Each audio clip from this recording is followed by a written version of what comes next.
거룩하시고 은혜로우신 하나님 아버지, 한없는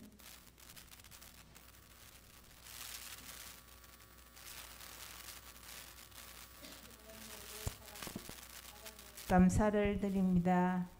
지난 3일 동안도 저희를 지켜주시고 이 시간 함께 모여 예배드릴 수 있음에 감사를 드립니다. 하고 어리석은 종에게 기도의 자리를 허락하여 주심에 감사를 드립니다. 믿는다고 하면서 여전히 세상의 헛된 것에 마음을 두고 방황하는 저희들을 용서하여 주시옵소서.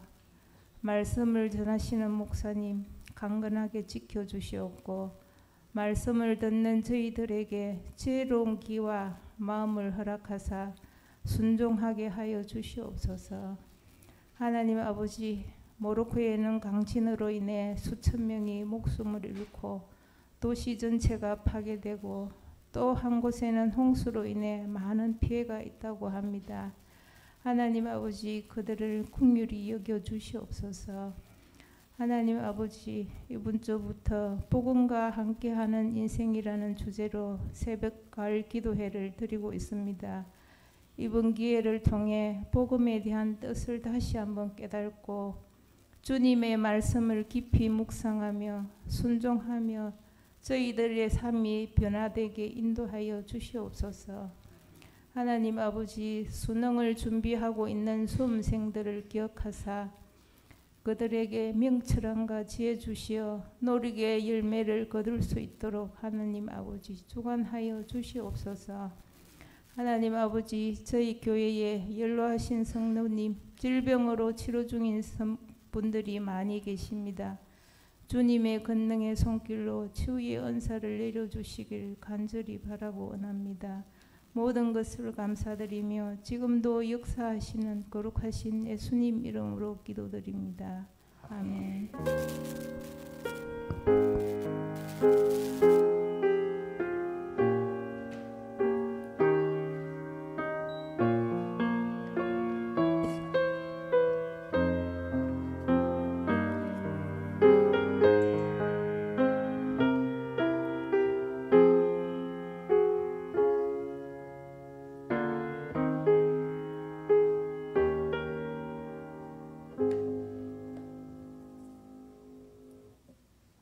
하나님 말씀 민수기 32장 16절부터 32절까지 오늘 보겠습니다. 구약 성경 252쪽입니다.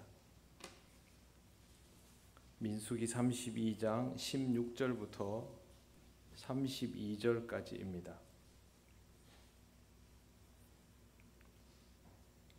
한 절씩 교독하겠습니다.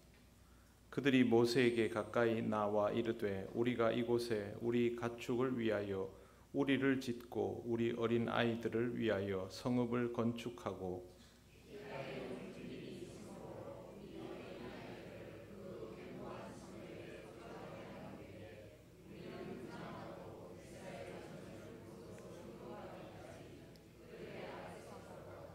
이스라엘 자손이 각기 기업을 받기까지 우리 집으로 돌아오지 아니하겠사오며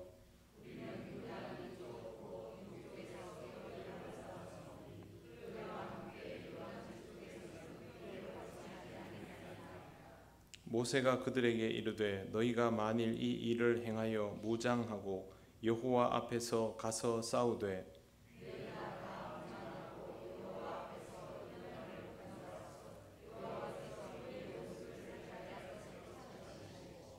그 땅이 여호와 앞에 복종하게 하시기까지 싸우면 여호와 앞에서나 이스라엘 앞에서나 무죄하여 돌아오겠고 이 땅은 여호와 앞에서 너희의 소유가 되리라마는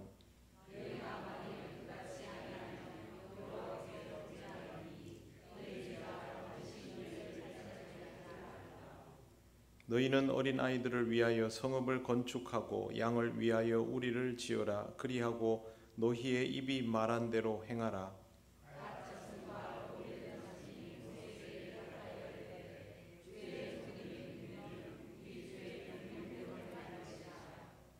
우리의 어린아이들과 아내와 양떼와 모든 가축은 이곳 길르앗 성읍들에 두고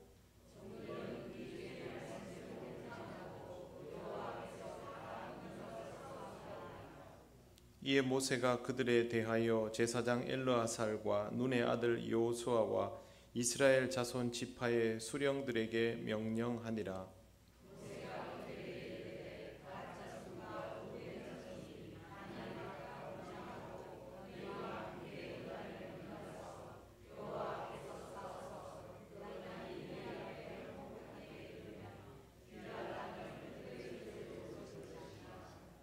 그러나 만일 그들이 너희와 함께 무장하고 건너지 아니하면 그들은 가나안 땅에서 너희와 함께 땅을 소유할 것이니라.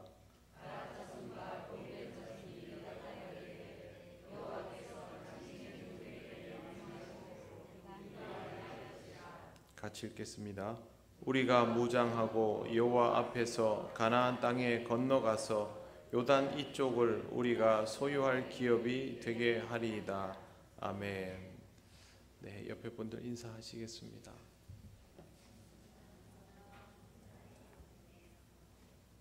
네, 기도드리겠습니다.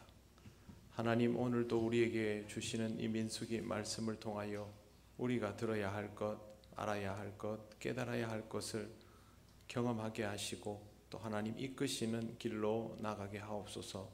예수님 이름으로 기도드립니다. 아멘. 루벤 지파를 앞세운 갓 지파까지 이 두 지파는 사람도 많고 가축도 많으니 요단 동편 초입에 정착을 하겠다고 사실상의 통보를 했다가 모세로부터 호된 질책을 들어야 했습니다. 형제들이 정착하려면 더 나아가서 싸워야 하는데 어떻게 너희들만 여기 정착하여서 이스라엘 자손을 낙심하게 할 것이냐 하며 나무란 것입니다. 모세의 질책은 사실상 하나님의 엄중한 경고였습니다. 그들에게 주어진 기회가 영영 사라져 버릴 수도 있는 상황이 된 것입니다. 모세로부터 한껏 꾸지람을 들은 루벤 지파가 이제 대답을 합니다. 16절 보시면 그들이 모세에게 가까이 나와 이르되 우리가 이곳에 우리 가축을 위하여 우리를 짓고 우리 어린 아이들을 위하여 성읍을 건축하고 라고 되어 있습니다. 우선 이걸 보면 여기에 정착하겠다라는 의지는 변함이 없는 것이 보입니다. 성을 짓고 아이들을 보호하겠다는 것이 그런 뜻입니다. 그런데 17절을 보면 그것만이 아닙니다. 이 땅에 원주민이 있으므로 우리 어린 아이들을 그 견고한 성읍에 거주하게 한 후에 우리는 무장하고 이스라엘 자손을 그곳으로 인도하기까지 그들의 앞에서 가고 이렇게 되어 있습니다. 이 땅에 원주민이 있기 때문에 전투에 나가지 않은 노약자들을 성 안에 두어서 보호받게 한 다음에 이스라엘 지파와 함께 전투에 나서겠다라는 것입니다. 이 당시에 원주민들은 보통 평소에는 전쟁으로 이길 수 없는 상대라도 전쟁에 나가 있는 성을 습격하여서 약탈하는 사례들이 많았습니다. 그렇기 때문에 제대로 성읍이 갖추어져 있지 않으면 그런 기습으로 인해서 가족을 다 잃을 수도 있는 일입니다. 그렇기 때문에 먼저 이런 안전장치를 마련해 놓으려고 했던 것으로 보입니다. 17절에서 주목할 표현은 하반절입니다. 우리는 무장하고 이스라엘 자손을 그곳으로 인도하기까지 그들의 앞에서 가고, 여기에서 무장하는 것과 그들의 앞에 있다라는 말은 지금은 연동이 느껴질 표현으로 되어 있지만 과거의 성경에는 이게 좀 별도로 되어 있었습니다. 그래서 번역이 좀 더 개선이 되면서 무장과 동시에 선두에 서겠다, 선봉에 서겠다라는 의미로 해석이 됩니다. 이제 정말 이 전투에서 선봉에 서서 이스라엘 민족을 위해서 싸우겠다라고 각오를 드러낸 것입니다. 18절 이스라엘 자손이 각각 기업을 받기까지 우리 집으로 돌아오지 아니하겠사오며 전쟁의 중간에서 빠지는 일은 없을 것이다 라고 말합니다. 이것만이 아닙니다. 19절 우리는 요단 이쪽 곧 동쪽에서 기업을 받았사오니 그들과 함께 요단 저쪽에는 기업을 받지 아니하겠나이다. 이미 자신들은 기업을 받았으니 더 이상 받지 않겠다라고 말합니다. 그들이 앞으로 이르게 될 땅은 다시 요단강을 넘어서 서편을 의미합니다. 이 먼 곳까지 전쟁을 하러 가면서 자신들을 위한 보상은 전혀 생각하지 않는 것입니다. 루벤 지파가 완전히 바뀌어 버렸습니다. 꼼짝도 안 하겠다던 사람들이 아무 대가 없이 이스라엘 민족 전체를 위하여 전투의 끝까지 참여하겠다라고 하고 있는 것입니다. 하나님의 말씀을 듣는 태도는 이와 같아야 합니다. 내 계획도 있고 생각도 있고 이루고 싶은 바가 있다 할지라도 또 그것을 표현했다 할지라도 하나님의 말씀이 나를 가로막아 서면 긴 말 하지 않고 하나님 앞에서 그것을 내려놓을 수 있는 것이 하나님의 말씀을 듣는 자의 태도입니다. 이와 같은 태도는 우리 그리스도인에게 매우 중요합니다. 자신들에게 허락된 영지 이외에 전혀 기대하지 않고 있지 않는가, 이런 모습들을 우리가 루벤에게서 볼 수 있지 않습니까? 이렇게 하나님 말씀 앞에서는 완전히 탈바꿈이 되어야 합니다. 하나님은 모든 상황을 통하여 우리를 테스트하십니다. 우리가 순종하는 사람인지 믿고 맡겨도 되는지를 끊임없이 확인하시는 분입니다. 그렇기 때문에 우리는 이 시험에서 진노의 대상이 되지 말고 오히려 은혜를 누리는 사람이 되어야만 합니다. 루벤이 이렇게 나오자 모세가 아예 확실하게 못을 박습니다. 20절부터 22절을 보십시오. 모세가 그들에게 이르되 너희가 만일 이 일을 행하여 무장하고 여호와 앞에서 가서 싸우되 너희가 다 무장하고 여호와 앞에서 요단을 건너가서 여호와께서 그의 원수를 자기 앞에서 쫓아내시고 그 땅에 여호와 앞에 복종하게 하시기까지 싸우면 이라고 되어 있습니다. 이렇게 길게 말할 필요가 없죠. 그냥 모세가 그럼 지금까지 했던 얘기를 잘 기억하고 순종하며 따르면 이러면 된대. 그렇게 하지 않고 굉장히 상세하게 요단강을 건넌다라는 것, 그리고 전쟁을 하면서 여호와께서 원수를 그 앞에서 쫓아내시고 그 다음에 복종하게까지 하는 상황. 즉 이게 무슨 뜻이냐면요, 전세가 유리하게 되는 정도가 아니라 전쟁에서 완전히 이기고 백기를 들어서 상황이 완전히 종료되는 것까지를 말합니다. 모세는 여기에서 아주 분명하게 하는 것이죠. 전쟁을 좀 하다가 이제 확실히 전세가 기울어서 질 일은 없겠구나 하면 루벤 지파가 뭐 이 정도면 우리가 할 일은 다 했지 않느냐, 돌아간다 하고 돌아갈 수 있지 않습니까? 그러면 안 된다는 겁니다. 끝까지 이 전쟁에서 완전히 마무리가 되고 누구도 저항할 수 없을 만큼 그렇게 굴복시키는 상황까지 마무리를 짓고 나서 돌아가라는 겁니다. 그게 지금 모세가 루벤 지파에게 하고 있는 말입니다. 먼저 순종하고 이 전쟁의 끝까지 참여하면 그들은 무사히 돌아오게 될 것이다 라는 말도 모세는 잊지 않습니다. 23절 뒷부분에 보시면 이스라엘 앞에서나 무죄하여 돌아오겠고 이 땅은 여호와 앞에서 너희의 소유가 되리라. 여기까지 하면 이제 마지막으로 이 땅도, 그러니까 요단 동편이 루벤 지파의 소유가 된다라고 말하고 있습니다. 그러면 보통 이 정도면 뭐 잘했다 이러면 되는데요. 23절에 이렇게 되어 있습니다. 너희가 만일 그같이 아니하면 여호와께 범죄함이니 너희 죄가 반드시 너희를 찾아낼 줄 알라. 여기에 따르지 않으면 범죄라고 합니다. 우리는 순종하는 것은 잘하는 일이고 불순종하는 것은 잘하지는 못하는 일 정도로만 생각하지 않습니까? 보통 그렇지 않습니까? 그런데 오늘 말씀에는 순종하는 것은 당연한 일이고 순종하지 않는 것은 범죄라는 겁니다.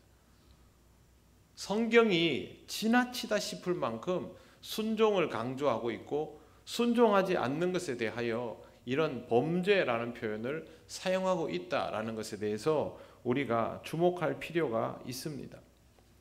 하나님을 믿지 않는 민족이 지금 이와 같은 상황이다라고 한번 생각을 해보십시오. 이스라엘 같이 이런 방식의 대화를 하겠습니까?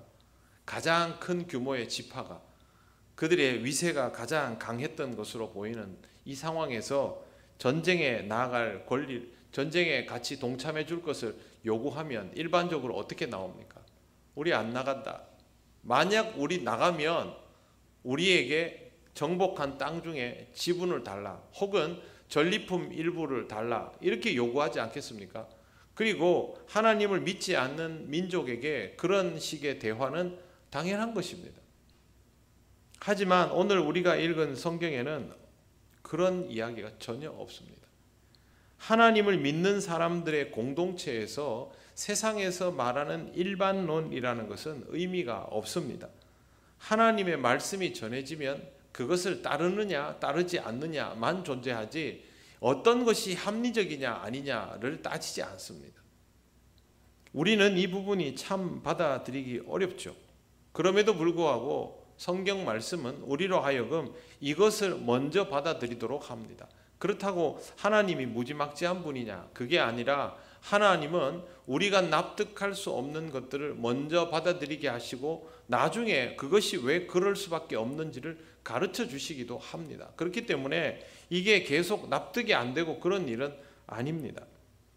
먼저 기억해야 할 것은 신앙생활은 다른 데에 가치가 있지 않다라는 것. 이 세상을 살아가면서도 세상의 가치나 일반적인 논리를 따르는 것이 아니라 하나님의 방법과 가치에 무게를 두고 하나님의 법칙을 신뢰하면서 하나님이 말씀하시면 일단 순종하는 것이 신앙생활입니다. 우리는 어쩌면 순종이라는 말을 이마에다가 딱 새기고 살아야 하는 존재입니다. 하나님이 순종에 대하여 왜 이렇게 강권적일까? 간단하게 말씀드리면 하나님은 맞고 우리는 틀리기 때문에 그렇습니다. 물론 우리도 맞는 순간이 있지요. 그렇지 않은 순간도 있습니다. 근데 우리가 늘 맞을 수 있다라는 보장은 없습니다. 그렇기 때문에 우리 자신을 우리 스스로가 신뢰해버리면 안 된다라는 것입니다. 사울 왕은 처음에 왕에 오를 때 어땠습니까? 겸손하지 않았습니까? 하나님께 순종한 사람 아니었습니까? 그런데 나중에 어땠습니까? 그런 사울의 모습은 온데간데 없었습니다. 온유함이 이 땅의 모든 사람보다 더했다라는 모세는 어떻습니까? 모세의 온유함은 너그러움이 아니었습니다. 하나님에 대한 순종의 태도가 확실한 사람이 바로 온유함이었습니다. 자기도 모르는 사이에 화를 내며 하나님의 주권을 침해해버리지 않았습니까? 다윗은 어떻습니까? 다윗만한 인물이 성경에 잘 있습니까? 없지 않습니까? 그런데 다윗은 엄청난 잘못을 저질렀지 않습니까? 결국 하나님은 맞고 우리는 틀리다라는 결론을 부인할 수 없습니다. 100번을 맞더라도 한 번을 틀리면 거기서 인생이 완전히 뒤집어 엎어져 버립니다. 그 한 번의 판단으로 모든 것이 수포가 될 수 있습니다. 그러므로 우리는 우리의 판단이 99번 맞더라도 여전히 마지막 한 번의 판단에 신뢰를 나 자신이 아닌 하나님께 맡길 수밖에 없고, 하나님은 그래야 한다라고 이스라엘에게 계속 가르쳐 주시는 것입니다. 하나님이 우리에게 순종을 요구하시는 것은 하나님을 위해서가 아니라 우리를 위해서입니다. 그렇기 때문에 우리는 순종을 요구하시는 하나님 앞에서 왜 내가 계속해서 따르기만 해야 하느냐라고 나올 것이 아니라 나는 틀리고 하나님은 맞다라는 생각을 머릿속에서 계속 해 나가야 합니다. 여러분 자신이 틀릴 수 있다라는 생각을 자주 하십니까? 여러분은 틀린다라는 생각을 하십니까? 그러면 좀 힘들어지십니까? 네, 적응하셔야 됩니다. 신앙생활은 내가 틀린다라는 것을 계속 깨달아가는 것입니다. 그럴수록 하나님이 맞다라는 것이 내게 더 강하게 다가오고 하나님의 전적인 주권 앞에 순종할 수 있습니다. 늘 말씀드리지만 믿음은 하나님을 잘 믿어서 훌륭한 인생을 살아가는 그게 믿음의 사람이 아니라 하나님 앞에서 늘 하나님을 의식하면서 살아가면서 자기의 부족함을 하나님 앞에 끊임없이 내려놓는 사람이 믿음의 사람입니다. 우리가 뭘 잘하면 얼마나 잘한다고요? 우리는 제일 잘한다 싶을 때 가장 처참하게 넘어지고 무너지는 사람들입니다. 그러니 나는 맞고 하나님은 틀린다라는 말은 절대 해서는 아니 되고, 나도 맞고 하나님도 맞다라는 생각도 가지지 말아야 하고, 그냥 나는 틀리고 하나님은 맞다라고 생각하시기 바랍니다. 그리고 이게 맞습니다. 네, 틀림없습니다. 이것을 어기면 범죄함이 된다는 것도 기억을 하십시오. 루벤의 말을 들은 모세는 성을 짓는 것을 허락합니다. 24절을 보십시오. 너희는 어린 아이들을 위하여 성읍을 건축하고 양을 위하여 우리를 지으라. 그리하고 너희의 입이 말한 대로 행하라. 이에 대한 갓과 루벤 지파의 대답입니다. 25절. 갓 자손과 루벤 자손이 모세에게 대답하여 이르되 주의 종들인 우리는 주의 명령대로 행할 것이라. 결국 이 대답을 하게 되었습니다. 이렇게 대답할 수밖에 없는 것이 하나님을 믿는 자의 길입니다. 하나님의 백성은 하나님의 명을 따르는 것 이외에 다른 선택지가 없는 것이죠. 그들은 가족과 가축을 길르앗 성읍에 두고 무장하고 여호와 앞에서 싸울 것이라고 말합니다. 이제 모세가 명령을 내립니다. 28절을 보십시오. 이에 모세가 그들에 대하여 제사장 엘르아살과 눈의 아들 여호수아와 이스라엘 자손 지파의 수령들에게 명령하니라. 뭐가 좀 이상하지 않습니까? 어느 부분이 어색합니까? 28절에서 눈의 아들 여호수아. 엘르아살은 당연히 모세 옆에 붙어있는 제사장입니다. 그리고 지파의 수령들도 원래 이 모임에 옵니다. 그런데 여호수아가 여기 나타납니다. 여호수아는 어떤 사람입니까? 정탐꾼 중에 한 사람이죠. 갈렙과 함께 12정탐꾼 중에 10명은 우리는 상대가 안 된다.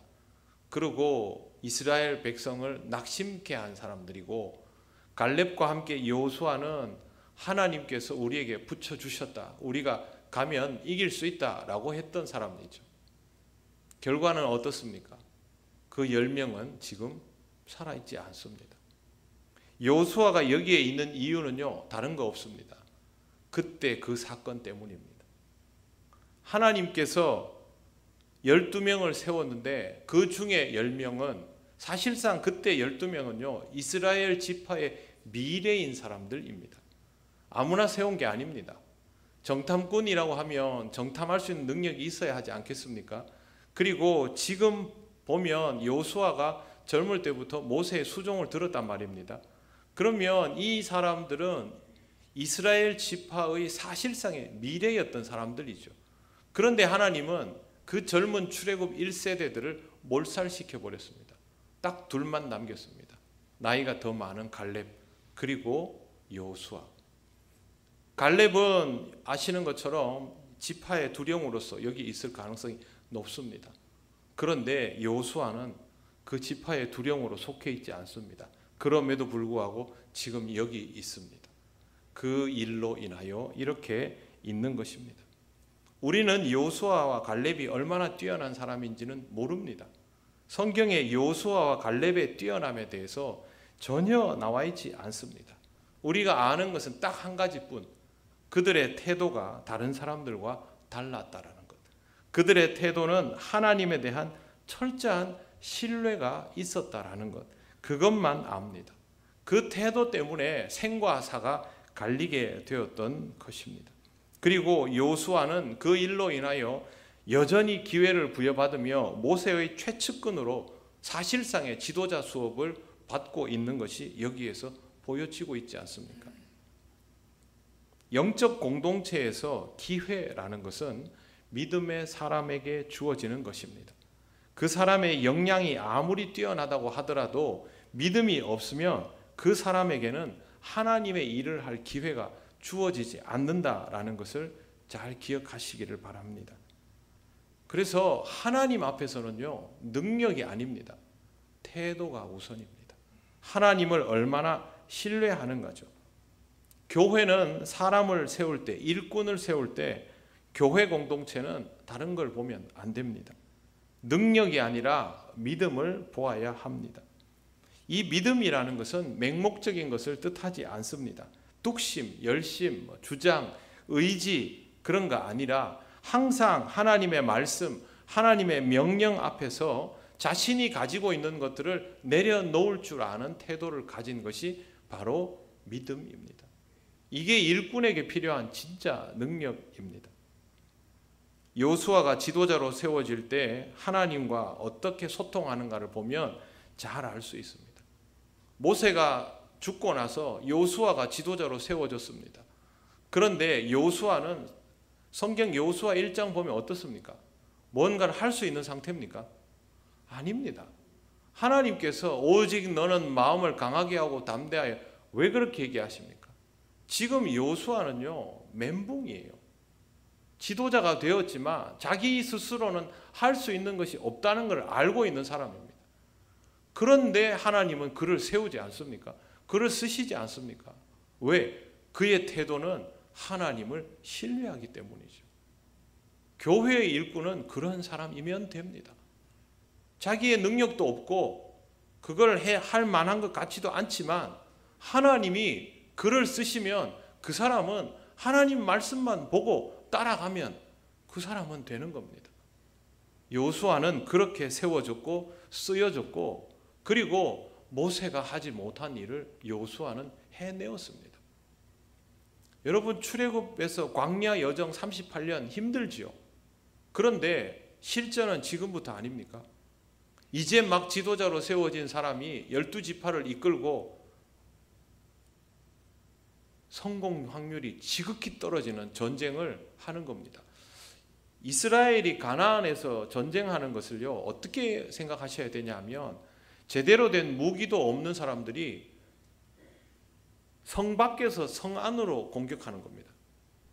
세상에 이런 바보 같은 전쟁이 어디 있습니까? 물론 하나님께서 여리고 성처럼 뺑글뺑글 돌면 주저앉게 해주시면 좋겠는데, 여리고는 좋았지요.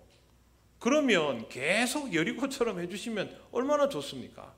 그러나 그 뒤부터는 피 터지게 싸웠습니다. 그 전쟁을 다 통솔하고 요단 동편과 서편을 전부 정복한 이가 여호수아입니다. 실질적으로 이스라엘의 영토가 제일 컸던 시절이 이 시절이라고 봐야 됩니다. 그만큼 여호수아의 영도력은 강력했는데 그가 두려운 마음에 어쩔 줄 몰라 하던 사람이었다라는 것. 하나님은 그의 태도만을 보셨던 것입니다. 우리는 믿음으로 반응하면서 순종하는 것이 내 인생의 기회가 된다라는 것을 잊지 말아야 합니다. 여호수아는 다른 거 한 거 없습니다. 우리도 마찬가지입니다. 모세는 순종하는 루벤 지파에게 이 전쟁이 끝나면 길르앗 땅을 소유로 줄 것이라고 분명히 말해줍니다. 여기에서 그냥 두 지파만 불러서 얘기하는 것이 아니라 두령들이 다 모여 있는 데서 이런 이야기를 합니다. 29절, 모세가 그들에게 이르되 갓 자손과 루벤 자손이 만일 각각 무장하고 너희와 함께 요단을 건너가서 여호와 앞에서 싸워서 그 땅이 너희 앞에 항복하기에 이르면 길르앗 땅을 그들의 소유로 줄 것이니라. 앞에 그들은 두령들이고요, 뒤에 그들의 소유는 루벤과 갓 자손을 말합니다. 여기에서 길르앗은 성읍 하나가 아닙니다. 지금 이 사람들이 가족을 넣어놓은 곳은 작은 성읍이죠. 그러나 여기에서 말하는 길르앗은 요단 동편 전체를 뜻합니다. 사실상 영지를 다 확보하게 된다는 것이죠. 30절, 그러나 만일 그들이 너희와 함께 무장하고 건너지 아니하면 그들은 가나안 땅에서 너희와 함께 땅을 소유할 것이니라. 만약 루벤 지파가 이것을 따르지 않는다면 루벤과 갓이 요단 동편에 있는 이 넓은 목초지대를 소유하게 되는 것이 아니라 서편 땅에 있는 가나안 있죠. 거기서 다 이 땅을 쪼갈라서 그렇게 쓸 거다. 그 말을 하고 있는 것입니다. 결국 이 말을 들은 루벤과 갓 지파는 명령대로 행하여서 요단 동편을 소유할 기업이 될 것이다 라고 말을 합니다. 여러분, 부담은 지금 여기에서 분명히 부담을 가져야 하는 상황이지만 또 이것은 그들에게 기회이기도 했습니다. 처음에 그들이 주장한 것이 정당하지 않아서 질책을 받았지만 결국에는 그들이 이스라엘 지파의 한 축을 담당하는, 이스라엘 민족의 한 축을 담당하는 지파로서의 역할을 감당함을 통해서 합법적으로 영지를 받을 수 있게 되었지 않습니까? 결과적으로 보면요, 실제 요단 서편 전체와 맞먹는 넓은 땅을 루벤과 갓 지파가 사실상 다 먹습니다. 그 밑에 므낫세 지파의 절반도 합세하지만 실제로 요단 동편 땅은 루벤과 갓 지파의 소유가 됩니다. 왜? 그들이 그 땅에 정착하기 위해서 요단 서편까지 전쟁에 동참했기 때문이죠. 만약 그들이 거기에 따라 넘어가지 않았다면 이 전쟁은 승리를 장담할 수 없었을 것입니다. 이스라엘 민족은 이렇게 해서 하나가 되어서 요단 동편과 서편을 모두 정복해 들어가게 되는 것입니다. 오늘도 순종에 관한 말씀을 보았습니다. 오늘의 결론은 하나님께 순종하는 것은 나를 죽이거나 내 것을 빼앗기는 것이 아니라 기회가 된다라는 것입니다. 이걸 우리는 분명히 기억해야 합니다. 요수아도 그렇게 했을 때 등용되는 기회를 얻었고 루벤 지파도 순종을 통하여 요단 동편을 얻었습니다. 그러니 기회가 맞습니다. 저와 여러분이 하나님의 자녀로 살아가며 교회에서 주님의 일을 감당할 때 우리의 생각과 판단을 뒤로 하고 하나님께서 우리에게 주시는 말씀을 부담스러워하며 받아들여야 할 때가 있습니다. 하나님의 말씀을 따르다 보면 뭔가 나에게 손해가 나는 것만 같은, 나 자신이 작아지는 것만 같은 그런 생각이 들 때도 있지 않습니까? 그러나 잊지 마십시오. 이것은 우리에게 기회입니다. 하나님은 우리에게 순종을 요구하시고 그 순종을 통하여 하나님이 쓰실 만한 사람인 것을 확인하시고 하나님께서 쓰시는 것입니다. 달란트 비유, 드라크마 비유 어떻습니까? 주인이 달란트를, 드라크마를 맡겨놓고 그걸 잘 간수해서 소득을 2배로 불려놓으면 예수님께서 거기에다가 무슨 설명을 하십니까? 잘하였구나 착하고 충성된 종아, 내가 작은 일에 충성하였으니 5고을 권세를 맡기리라, 10고을 권세를 맡기리라. 순종은 기회인 것이죠. 그러므로 여러분이 순종해야 될 상황이 되었을 때 기회라는 단어를 꼭 떠올리시기를 바랍니다. 하나님은 그 일을 통하여 여러분이 더욱더 하나님의 일을 기쁘게 감당하며 살아갈 수 있도록 인도하여 주실 것입니다. 기도드리겠습니다. 오늘은 하나님께 이 기도를 드리고 하루를 또 마감하면 좋겠습니다. 하나님 아버지, 순종이 기회인 것을 깨닫는 신앙의 삶이 되게 하여 주시옵소서. 우리에게 순종할 수 있는 기회를 주시고 이 기회를 통하여 하나님의 은혜를 더욱 풍성히 누리게 하옵소서. 우리 교회가 순종하는 종들로 가득한 주님의 몸된 교회 되게 하옵소서. 다 같이 기도드리겠습니다. 하나님 아버지, 은혜를 감사합니다. 하나님 아버지, 우리가 순종해야 한다는 말을 늘 들으면서도 이걸 너무 힘들어 해왔습니다. 그러나 하나님 아버지, 오늘 이 말씀을 통하여 순종함이 기회가 됨을 알려주셔서 하나님, 순종하기 어려운 순간이 다가올 때마다 순종이 기회인 것을 우리로 하여금 깨닫게 하시고 정말 하나님의 말씀 앞에 순종하는 우리들 되게 하여 주셔서 하나님 주신 은혜의 기회를 놓치지 않게 하여 주옵소서. 하나님, 우리를 부르시고 우리를 사용하여 주시고 우리에게 하나님께서 기뻐하실 일들을 맡겨주셔서 그걸 감당함을 통하여 하나님의 은혜를 더욱 풍성히 체험하는 우리 동역교회 모든 권속들 되게 하여 주시옵소서. 순종하는 종들로 가득한 교회 되게 하셔서 주님의 건강한 몸으로 이루며 살아가게 하여 주시옵소서. 감사드리며 예수님 이름으로 기도드립니다.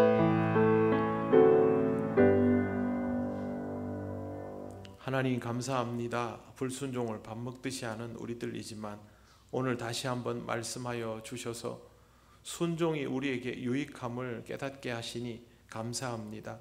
순종이 기회라는 사실을 잊지 않는 우리들 되기를 원하오니 성령님, 우리가 흔들릴 때마다 착각할 때마다 일깨워 주셔서 순종함이 기회의 시간임을 깨닫게 하옵소서.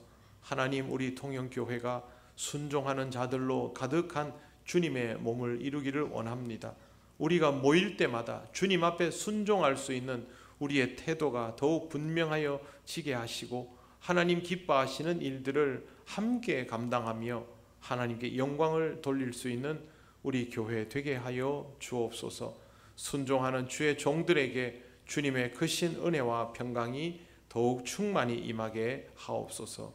예수님 이름으로 기도드립니다. 아멘.